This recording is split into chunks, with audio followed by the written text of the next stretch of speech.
My family didn't just miss the biggest moment of my life, they ignored it completely. No call. No message. Not even a lazy, sorry, something came up. Just silence thick enough to bruise a person from the inside out. So when the news broke, when Forbes announced the valuation of my company and my name started circulating like wildfire, I wasn't expecting anything from them. Not applause. Not pride. Certainly not a text from my father. But there it was, glowing on my phone as I sat in my Los Angeles office overlooking the city. Family dinner tonight. 8 p.m. Important conversation. Richard. Short. Formal. Almost like a court summons. I stared at it, feeling something settle in me, not excitement, not fear. Something colder. A clarity sharpened by years of being dismissed. Because whatever this was, it wasn't reconciliation. It was the beginning of accountability. I was 33 now, far from the girl who once begged to be seen. My office was scattered with expansion plans, medical tech blueprints, and signed contracts that had taken more from me than my family ever knew. Years of sleeping under my desk. Years of cheap coffee and cheaper apartments. Years of hearing, "That's not a real business, Elinor." My mother, Diane, used to pat my shoulder like I was playing pretend. My older brother, Adrian, spoke to me like success was a mountain only he had the right to climb. And my younger sister, Chloe, freshly famous on whatever platform was trending, believed I should enjoy the journey while she enjoyed brand deals. So no, the family dinner wasn't about me. It never had been. But a tiny, dangerous part of me still remembered being 22, sitting in a freezing Boston apartment waiting for a good luck call before my first pitch meeting. A call that never came. A part of me remembered nights surviving on crackers because rent won over food. And their response was always the same. "Struggle builds character, Elinor." Maybe it did. Because when I closed my laptop and grabbed my coat, I didn't take the new electric luxury car parked downstairs. I took the old Toyota Corolla with peeling paint, the one my family still believed defined me. Let them find out how wrong they were. Appearing small had always kept my family predictable. Predictable people make mistakes. And on the drive up to Highland Crest Country Club, those mistakes replayed behind my windshield like an old documentary I never agreed to star in. The missed graduations. The half-hearted birthdays. The holidays where I blended into wallpaper while they orbited whoever shined brightest that year. Somewhere along the way, I learned to shrink myself just enough so their disappointment wouldn't have so much room to grow. But tonight was different. Tonight, I wasn't walking in hoping to be seen. I was walking in already knowing exactly who they were. The country club sat on a manicured hill overlooking Los Angeles, lit up like a monument desperately trying to impress the skyline. I parked behind a flawless row of glossed luxury cars: Adrian's new electric coupe, Chloe's pastel convertible, Richard's silver sedan kept spotless by staff. My old Toyota rattled when I closed the door, its familiar groan grounding me. This place had always been neutral family territory. But not tonight. Tonight, it felt like a stage, and I already knew the script. Inside, marble floors amplified each step. The air smelled of citrus polish and inherited money. Scents I remembered from charity galas where I stood on the outskirts, hands folded, waiting for a conversation that never came. The valet gave me a nod, then glanced behind me as if expecting someone more important. I kept walking. The private dining room buzzed with laughter, the hollow kind used to fill silence, not express joy. When I opened the door, they froze mid-performance. My father, Richard, stood first, arms wide, smile practiced. "Elinor, finally." Diane kissed my cheek, immediately pulling back. "You look tired. Are you eating?" Adrian smirked over his wine glass. Chloe didn't even pause her scrolling. I took the lone chair slightly apart from them, undoubtedly deliberate. They asked about my little company, my busy days, their tones syrupy with condescension. I answered politely, letting them perform civility. Then Adrian leaned back, eyes sharp. "So, your name made the news today," Richard added, exciting, with the tone of a man describing a plumbing issue. And then it happened, the shift. The mask slipped. Diane's eyes flicked to Richard. Richard to Adrian. Adrian straightened. I knew that look. I'd spent my whole childhood walking into traps I didn't recognize until they'd already snapped shut. My father leaned forward, fingertips pressed together like he was about to negotiate a merger rather than speak to his daughter. We actually wanted to discuss something important with you tonight, Elinor. And there it was, the real reason I'd been summoned. Not celebration. Not pride. Extraction. The moment he said something important, the room changed. The warmth of the chandeliers faded, the laughter thinned, and suddenly every face at that table carried the same quiet hunger I'd seen too many times from investors who came to take, not build. Adrian cleared his throat, smoothing his jacket like he was stepping onto a stage. As you know, he began, the Hayes Hospitality Group has been weathering some challenges. He wrapped the word challenges in velvet, as if softening it could hide the rot underneath. Richard jumped in quickly. We're on the brink of something transformative. A full renovation of the Pacific Crest property, new spa, upgraded suites, a real event wing. Something legacy-defining. I blinked. Pacific Crest was 3 bad months away from being sold for parts. But sure, legacy. Adrian leaned in, confidence radiating. This could be monumental, Elinor. The kind of long-term asset your medical tech app just can't match. Medical tech app. Fascinating downgrade. Then Diane slid her hand onto my arm, fingers trembling with manufactured tenderness. Honey, this is your chance to be part of your family's future. To give back. We supported you for so long. It feels right. Supported? I almost choked. Richard exhaled, voice dropping into his business register. We need a bridge loan. 1.5 million. You have access to credit, new investors, status. He said status like it was a light switch he expected me to flip for them on command. We'll pay you back with interest, Adrian added quickly. Once construction financing hits, this is your opportunity to buy into the family empire. Empire. Bold word for a sinking ship. I studied them one by one, Richard's damp forehead, Adrian's twitching fingers, Diane's hopeful smile, Chloe finally lifting her eyes from her phone in a half-hearted attempt at support. There was a time I would have folded. A time when their approval was oxygen.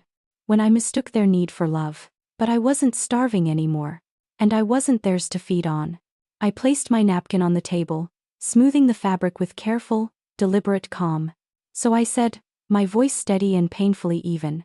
You skipped the biggest moment of my life. But you're here for this. Not one of them spoke. The silence pressed against my skin like heat rising off pavement. Richard's jaw tightened first. Don't be dramatic, Elinor. This is about family. Family. The word landed like a stone dropped down a well, deep, hollow, dishonest. I met his stare without blinking.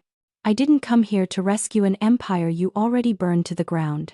Diane gasped softly, a sound meant to wound. Adrian's posture snapped rigid. Even Chloe's eyes lifted from her phone.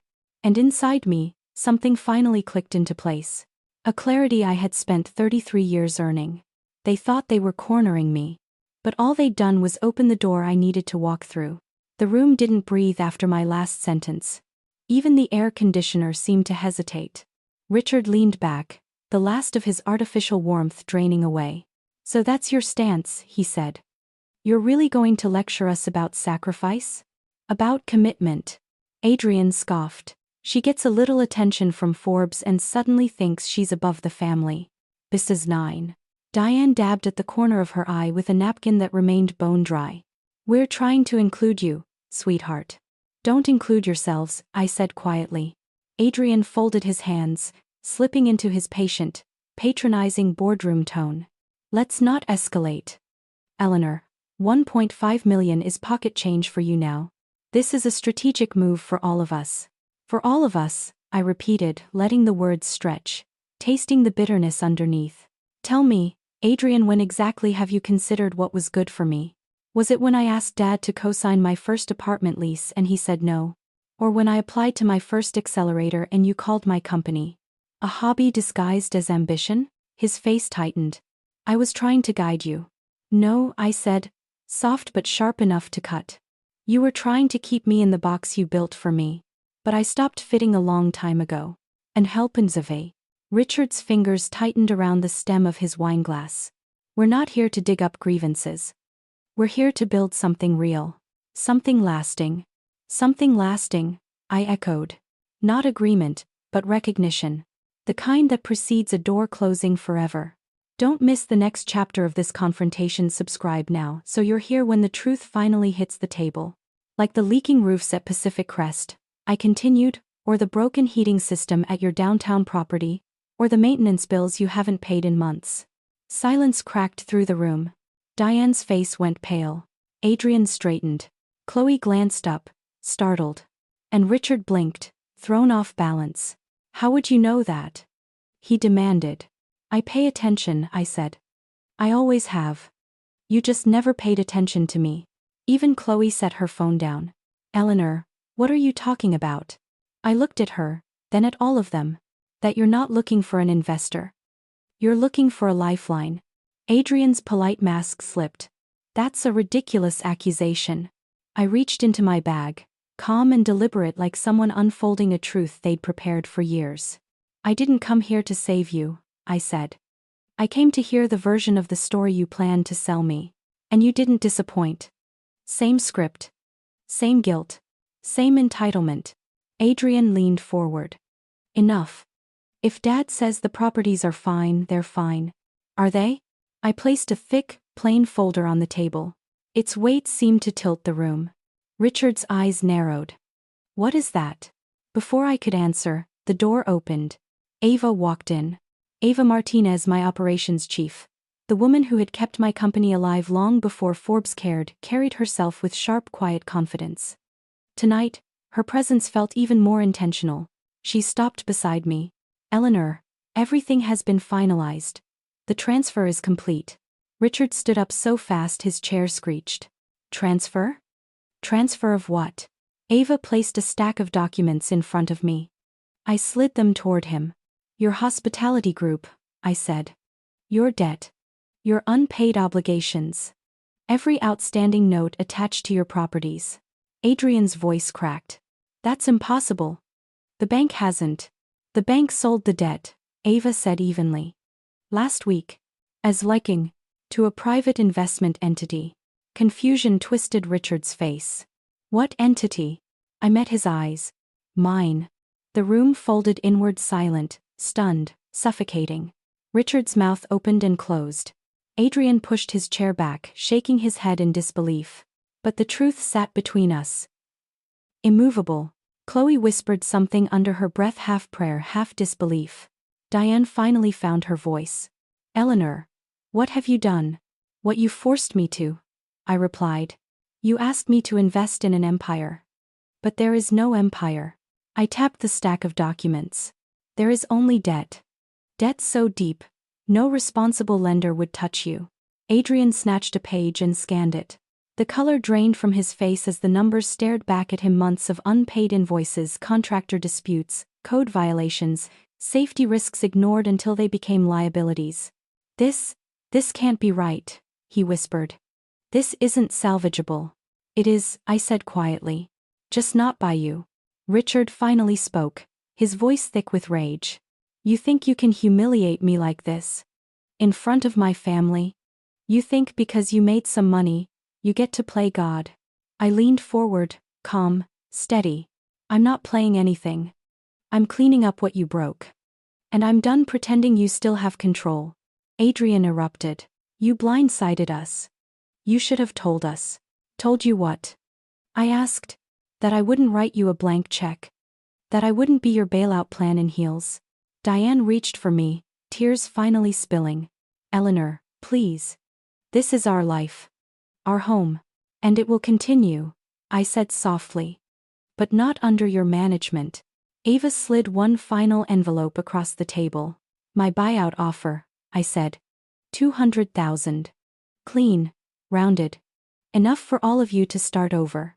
More than the equity was worth. More than any of them deserved. Richard stared at it like it was poison. I'm not taking your pity money. It's not pity, I said. It's severance. He slammed his hand against the table. You are no daughter of mine. For the first time in my life, those words didn't wound. They freed me.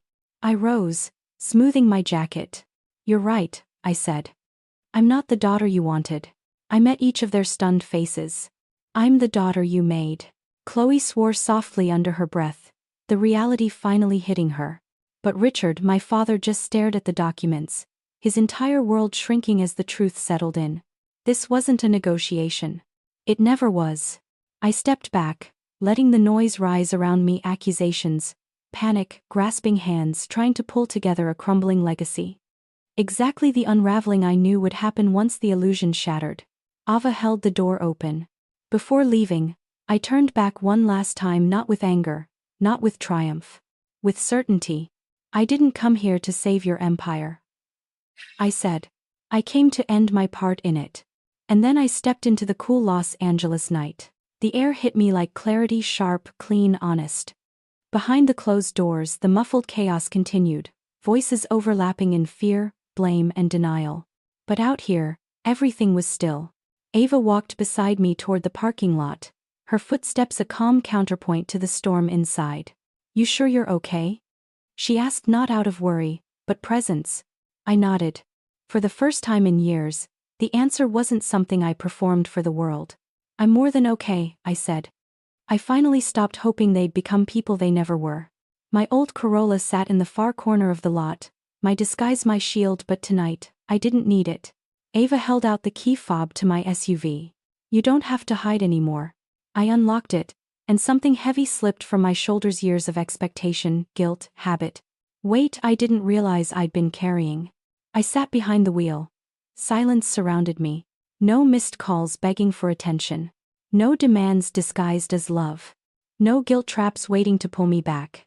My phone buzzed once. Diane's name flashed across the screen.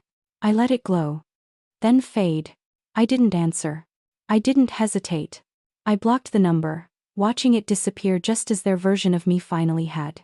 As I pulled onto the main road, the city stretched ahead, wide open, filled with possibilities I'd never let myself imagine because I was too busy rescuing people who never showed up for me. For the first time as an adult, the future didn't scare me. It felt open. They always told me family was forever. But sometimes, forever is only the length of time you let people hurt you. Walking away tonight, I realized something sharp and simple. Love isn't measured by blood. It's measured by who shows up. And mine only showed up when they smelled opportunity. So if you've ever had to choose yourself over people who kept taking, know this. You're not selfish. You're surviving. Comment below if you believe I made the right choice. I need to know I'm not the only one who had to break free to breathe again. Tell me what moment in your life taught you to stop chasing people who kept walking away. My advice? Don't wait for permission to step into the life you deserve. Your future begins the moment you stop apologizing for protecting your heart.